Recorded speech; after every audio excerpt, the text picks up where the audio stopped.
Yes, in many ways, Cebu is far removed from the political circles ongoing in Metro Manila. But in many ways, Cebu also becomes the victim of whatever policies are decided in Metro Manila.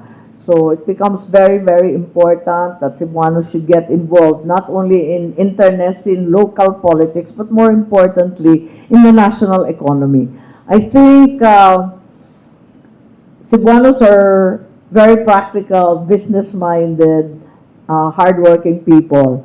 And this overemphasis on politics now in the capital is not helping us, not helping the Philippines, not helping Cebu most of all.